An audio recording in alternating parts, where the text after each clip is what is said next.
안녕하세요. 햇살 좋은 토요일, 오늘은 2024년 2월 17일입니다.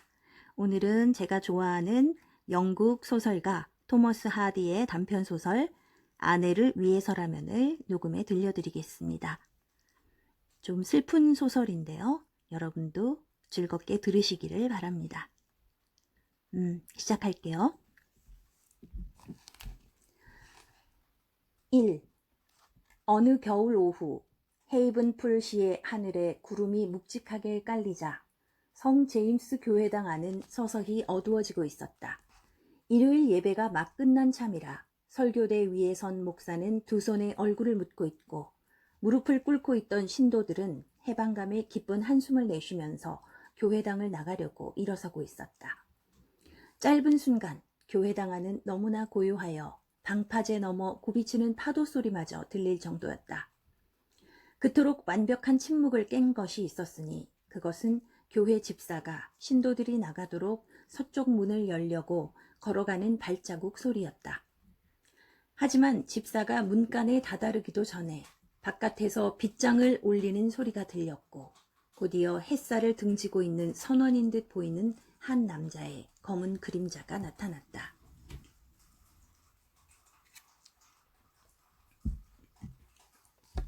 집사가 뒤로 물러서자 그 선원은 안으로 들어와 교회당 문을 천천히 닫았다. 그러고는 신도석 사이의 중앙 통로를 따라 걸어서 성단소로 오르는 계단 앞에서 멈춰섰다.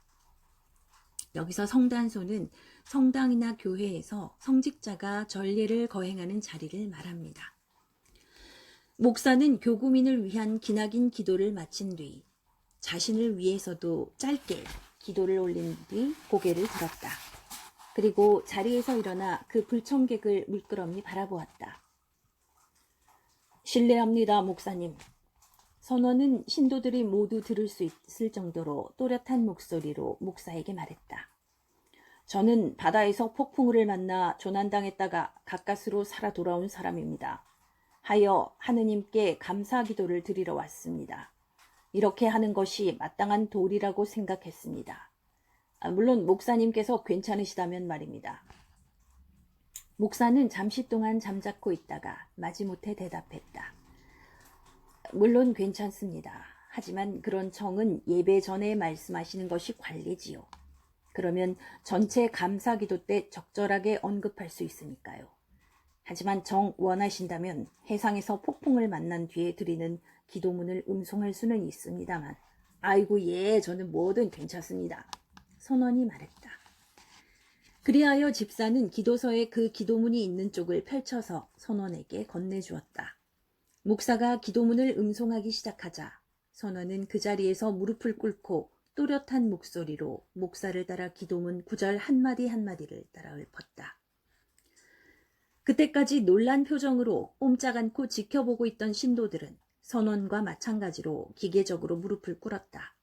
그러면서도 혼자 성단소 앞 계단 한가운데서 무릎을 꿇은 채 꼼짝도 하지 않는 선원을 계속 주시했다. 그는 모자를 벗어 옆에 두고 두 손을 모은 채 서쪽을 바라보고 있었고 사람들이 자신을 지켜보고 있다는 것을 전혀 알아채지 못하는 것 같았다.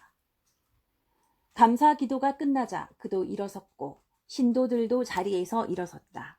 그리고 모두 함께 교회당 밖으로 나왔다. 선원이 밖으로 나오자마자 깨느른한 오후의 햇빛이 그의 얼굴에 뿌려졌고 그제야 나이 많은 주민들은 그가 다름 아닌 여러 해 동안 헤이븐풀에서 보이지 않던 청년 샤드라크 졸리프임을 알아보았다. 그 마을에서 나고 자란 그는 어렸을 때 양친을 여인 탓에 일찍부터 바다에 나가 뉴펀들랜드를 상대로 무역 일을 했다. 여기서 뉴펀들랜드는 캐나다 동쪽 끝에 레브라도 반도 남쪽에 있는 섬으로 1907년부터 캐나다에 합병되던 해인 1948년까지 영국의 자치령이었다. 이런 주석이 달려 있습니다. 그는 걸어가면서 이 사람 저 사람과 말을 주고받으며 몇 해 전 고향을 떠난 이후에 있었던 얘기를 들려주었다. 그는 근해를 다니는 작은 쌍돛대 범선의 선주 겸 선장이 되었는데 폭풍우를 만났다가 천우신조로 배와 함께 무사히 살아 돌아왔노라고 했다.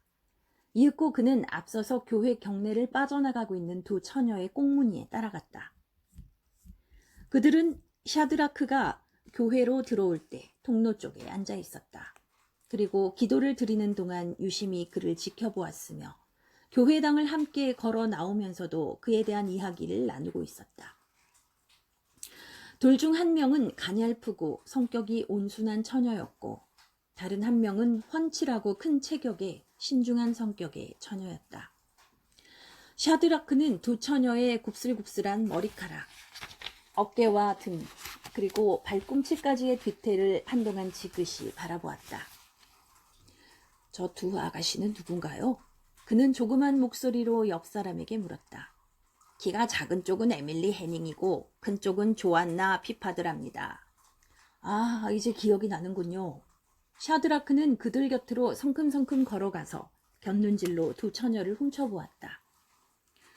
에밀리, 저 모르겠어요? 샤드라크가 말했다.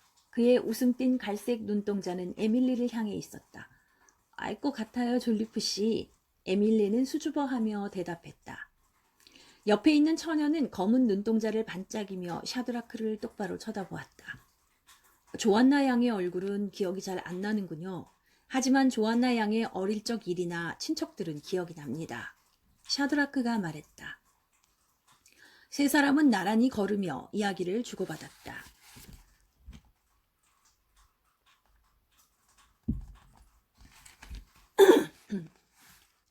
졸리프가 최근에 겪은 구사일생의 경험을 상세히 이야기하는 사이 어느덧 그들은 에밀리 해닝이 사는 슬루프 거리 모퉁이에 다다랐고 에밀리는 미소를 지으며 끄덕여 인사한 뒤 그 둘과 헤어졌다. 잠시 후 졸리프도 조안나와 헤어졌다. 그리고 특별한 볼일이나 약속이 없었기에 다시 에밀리의 집 쪽으로 돌아갔다. 에밀리는 아버지와 살고 있었다. 그는 자칭 회계사였으나 수입이 들쭉날쭉 불안정하여 그 딸이 적자나는 생활비를 메우기 위해 작은 문방구점을 하고 있었다. 졸리프가 가게로 들어서자 그 부녀는 마침 차를 마시려던 참이었다.